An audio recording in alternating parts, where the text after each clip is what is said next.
Definition આ દુનિયામાં થઈ નથી, માટે એની ડેફિનેશન નથી એવું નથી. એની ડેફિનેશન હું આપવા તૈયાર છું. ચમત્કાર એનું નામ કહેવાય કે બીજો કોઈ કરી શકે જ નહીં, અને સિદ્ધિ એનું નામ કહેવાય કે બીજો એની પાછળનો કરી શકે.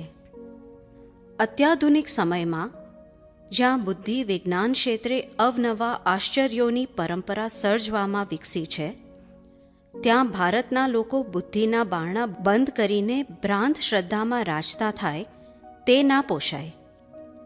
કેટલીક વિજ્ઞાનની સિદ્ધિ હોય છે તે જ્યાં સુધી જાહેર નથી થઈ ત્યાં સુધી ચમત્કારમાં ખપે, પણ પબ્લિકમાં પ્રગટ થાય પછી એ ચમત્કાર ના કહેવાય. આજથી 100 વર્ષ પર ચંદ્રમા પર ચમત્કારનો દાવો કરીને પદાર્પણ કરનારાને ચમત્કારિક પુરુષ કે સાક્ષાત પરમાત્મા કહીને લોકો નવાજત. અને આજે ધર્મમાં ચમત્કાર આજકાલ ખૂબ જોવા મળે છે, જેમ કે માતાજી અંગમાં આવે, કંકુ જરે, હવામાંથી ભસ્મ આવે, વસ્તુઓ આવે, વગેરે વગેરે. આપણા લોકો એનાથી ખૂબ અંજાય પણ છે. થોડીવાર માટે અંતસ્કરણ ત્યાં સ્તંભિત થઈ જાય ને દુઃખ બધા ભૂલી જવાય ને આશાનું એક નવીન કિરણ પ્રગટે કે હાશ, હવે મારા બધા દુઃખો જશે. દેવદેવીઓની કૃપા વરસી. પણ થોડાક જ સમય પછી જુઓ તો બધું એમનું એમ. એક ચિંતા ઘટી ના હોય, અંતરશાંતિ જરી કે થઈ ના હોય, માત્ર વાગોડિયા કરવાની રહે એ વાત. હા, લોકોને એટલા સમય પૂરતા ધર્મમાં પકડી રાખે એટલો ફાયદો સ્વીકાર્ય છે. જાત જાતની કૌટુંબિક, સામાજિક કે વ્યક્તિગત ઉપાધિઓમાં ચોગરદમથી ઘેરાયેલા છતાં શાંતિથી જીવવા ઝઝૂમતા મનુષ્યોને જરૂર છે બળતરામાંથી ઠંડક ભણી દોરવાની, અંધકારમાંથી પ્રકાશ ભણી દોરવાની, નહીં કે આછા પાતળા અજવાળાને અંધારું ઘોર કરવાની. અધ્યાત્માના સાચા માર્ગે જનારાઓ, નરમાંથી નારાયણ પદે જનારાઓની કક્ષાના મહાન મૂળ પુરુષોએ ક્યારેય કોઈ ચમત્કાર કર્યો નથી ને તેમણે ક્યારેય ચમત્કારને મહત્વ આપ્યું નથી. પાછળના સંતો ભક્તો સામાન્ય સમજી શકાય એવી વાતને પણ એક્ઝેગરેટ કરીને ચમત્કારોમાં ખપાવે. ભક્તો ભક્તિની ઘેલછામાં ભગવાનને શું ના કહે એ સ્વીકાર્ય છે એમના માટે. પણ આજે આપણે ભણેલા ગણેલા સમજદાર લોકોએ એટલું તો વિચારવું કે આ ચમત્કારોનો સહારો લઈને અંતે આપણને મળ્યું શું? કૃષ્ણ, રામ કે મહાવીરે કોઈ ચમત્કારો કર્યા નથી અને એ તરફ લોકોને ભમાવ્યા પણ નથી.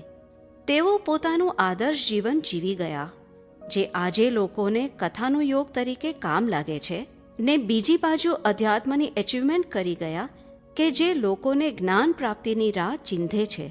ટૂંકમાં આત્મા જાણી મોક્ષે જ જવાની જ્ઞાનવાણી પ્રતિબોધે છે. ચમત્કાર કોણ ખોળે? ખોળવાની જરૂર કોને? જેને આ સંસારની ભૌતિક સુખોની ઝંખના છે, પછી તે સ્થૂળ સ્વરૂપે કે સૂક્ષ્મ સ્વરૂપની હોઈ શકે, અને જેને ભૌતિક સુખથી પર એવા આત્મસુખ પામવાની ઝંખના માત્ર છે, એને આત્મસુખથી પર કરનારા ચમત્કારોની શી જરૂર? અધ્યાત્મ જગતમાં જ્યાં અંતિમ લક્ષ્યને આંબવાનું છે, અને તે છે હું કોણ છુંની પીછાણ કરવાની, આત્મતત્વની પીછાણ કરી નિરંતર આત્મસુખમાં રાચવાનું છે, ત્યાં આ અનાત્મ વિભાગના લોભાવનારા ચમત્કારોમાં અટવાવાને ક્યાં સ્થાન છે? મૂળ પુરુષોની મૂળ વાત તો બાજુએ રહી, પણ એમની કથાઓ સાંભળ્યા કરી, ગાયા કરી ને એમાંથી જીવનમાં કંઈ ઉતાર્યું નહીં અને જ્ઞાન ભાગને તો દાબી જ દીધું ભોયમાં. આ મૂળ પુરુષોની મૂળ વાતને પ્રકાશમાં લાવી ચમત્કાર સંબંધીની અજ્ઞાન માન્યતાઓને પૂજ્યશ્રીએ ખંખેરી નાખી છે. ચમત્કાર વિશેની સાચી સમજણ દાદાશ્રીએ ખૂબ કડક વાણીમાં રજૂ કરી છે. વાચક વર્ગને તેની પાછળનો આશય સમજવા વિનંતી. સંપાદકીય સમાપ્ત. જય સચ્ચિદાનંદ. દાદા ભગવાન પ્રરૂપિત પુસ્તક ચમત્કારનું વાંચન. ચમત્કાર કોને કહેવો? આધ્યાત્મિક સાધના કરવા જતાં ચમત્કાર જેવી શક્તિ આવે છે, તે વાત સાચી કે ખોટી? ના, એવું છે. આ ચમત્કારની ડેફિનેશન સમજો.